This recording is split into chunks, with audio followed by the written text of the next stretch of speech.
নমস্কার। নজিরবিহীন আর্থিক ডিএ বঞ্চনা উল্লেখযোগ্য আপডেট দিলেন কর্মচারী সংগঠনের নেতা। আমরা দেখে নেব তিনি কি আপডেট দিয়েছেন এই ডিএ বঞ্চনা সংক্রান্ত। দেশে মূল্যবৃদ্ধির অর্থাৎ মুদ্রাস্ফীতির কারণে শ্রমিক কর্মচারীদের মজুরি বা বেতনের অবক্ষয় ঘটে, ফলে তাদের প্রকৃত মজুরি বা বেতন কমে যায়। কেন্দ্রীয় সরকার দেশের মূল্যবৃদ্ধিজনিত কারণে মূল্য সূচক অর্থাৎ কনজিউমার প্রাইস ইন্ডেক্স অনুসারে বছরে 2 কিস্তি জানুয়ারি ও জুলাই মহার্ঘ ভাতা তাদের কর্মীদের দিয়ে থাকেন। কেন্দ্রীয় সরকার যে হারে মহার্ঘ ভাতা ঘোষণা করে থাকেন, সাধারণ রাজ্যগুলিও সেই পথ অনুসরণ করে থাকে। রাজ্যের বিগত বেতন কমিশনগুলির সুপারিশেও তার উল্লেখ আছে। তথাপি রাজ্য কর্মীরা একটি দিনের জন্যেও কেন্দ্রের ন্যায় মহার্ঘ ভাতা হাতে পায়নি। তাই প্রশ্ন ওঠে, একই অর্থনৈতিক এবং সাংবিধানিক কাঠামোয় কেন্দ্রসহ অন্যান্য রাজ্যগুলি তাদের কর্মচারীদের নির্দিষ্ট সময় মতো বেতন সংশোধন সহ মহার্ঘ ভাতা দিতে পারলে এই রাজ্য তা পারে না কেন?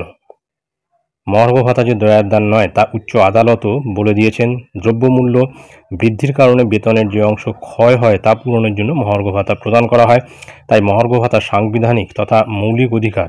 এই দুর্মূল্যের বাজারে সরকারি কর্মচারীদের ষষ্ঠ বেতন কমিশন পরবর্তী কেন্দ্রসহ অন্যান্য অধিকাংশ রাজ্যের থেকে এক কম 40% মহার্ঘ ভাতা বকেয়া হয়ে আছে, অর্থাৎ 39%।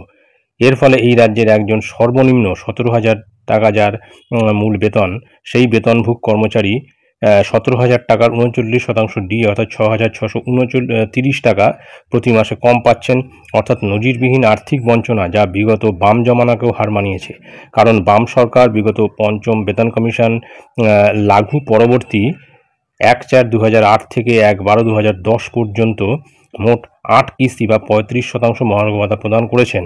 অথচ তৃণমূল সরকার 1/1/12 থেকে 1/1/19 অর্থাৎ 7 বছর পরবর্তী বাকি 12 কিস্তি বা 85% মহার্ঘ ভাতা দিয়ে তার সমতা এনে 1/1/2020 থেকে ডিএ ছাড়া ষষ্ঠ বেতন কমিশন লাগু করেছেন।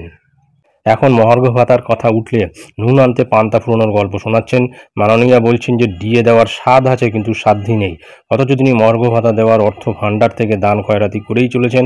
বলা বাহুল্য, বিরোধী নেত্রী থাকাকালীন বলেছিলেন যে সরকার তার কর্মচারীদের ন্যায্য পাওনা গণ্ডা দিতে পারে না, তাদের আর এক মুহূর্তের জন্য ক্ষমতায় থাকা উচিত নয়। তিনি আরও বলেছিলেন, কর্মচারীদের দাবি যথার্থ হলে তার জন্য কোনো আন্দোলনের প্রয়োজন হয় না, তা সরকারের নজরে আনলেই যথেষ্ট। 2011 সালে তার নির্বাচনী ইশতেহারে বলা ছিল, ক্ষমতায় এলে সরকারি কর্মচারীদের দীর্ঘদিন ধরে সহ্য করা বঞ্চনার আশু সমাধান করা হবে। সরকার এসে 3 মাস অন্তর অন্তর কর্মীদের সঙ্গে বৈঠকে বসে তাদের অভাব অভিযোগ শোনার কথাও শুনিয়েছিলেন। সেই সব প্রতিশ্রুতি আজ সব উধাও। তারপর নিচে দেখতে পাচ্ছেন মলয় মুখোপাধ্যায়, সাধারণ সম্পাদক, confederation of state government employees. অর্থাৎ ডিএ বঞ্চনা সংক্রান্ত একটি গুরুত্বপূর্ণ আপডেট যেটা মলয়বাবু তার সোশ্যাল পোস্টে দিয়েছেন, সেটি আমি আপনাদের সঙ্গে শেয়ার করলাম। ধন্যবাদ।